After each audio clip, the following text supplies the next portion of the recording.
So coming in at number 4 is Anke Mertens, who is a Belgian reptile keeper, and she has this jaw-dropping enclosure for her false water cobra. The enclosure takes up a huge part of a room in her home. It's 13 feet wide, or 4 meters wide, and about 2 meters deep, so about 6.5 feet deep, and then floor to ceiling in height, so imagine around 8 feet or so, with a giant 260-gallon fish tank aquarium that juts off the side of the enclosure to allow the false water to exhibit all of its natural aquatic behaviors. Now, coming in at number 3 on this list is Corey Aymar of Toothless Reptiles. So he went above and beyond and set up this giant, essentially a shop facility to create one of the largest monitor enclosures you can have. So the large, kind of most impressive centerpiece of the entire project was the middle enclosure designed for his crocodile monitors, and it was 16 feet wide, 16 feet tall, and 12 feet deep at over 3,000 cubic feet. And number 2 on the list is the unbelievable, insane hermit crab enclosure that Darcy and her daughters have over at Crab Central Station. Their crab room included 710 gallons of setup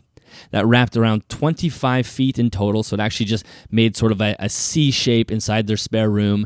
And as I'm just going to show footage here, you can see when you have an upside down aquarium on top of 2 aquariums, that's basically a place for the crabs to come up and over, so there was a ton of opportunity for them to climb, super deep substrate so they could dig, lots of leaf litter, saltwater pools, freshwater pools, because if you're somebody who keeps an animal that isn't a hermit crab, this is going to inspire you to make something even better, I hope. And number 1 on my list, I honestly, truly believe, and I said that to this individual when I talked to him, that this is almost every animal keeper's dream setup, and that is Zach Porritt's setup over at A Life Exotics. Go check out his YouTube channel. But he has created in his backyard a 30-foot by 20-foot greenhouse. It is just essentially a free-range rainforest or jungle.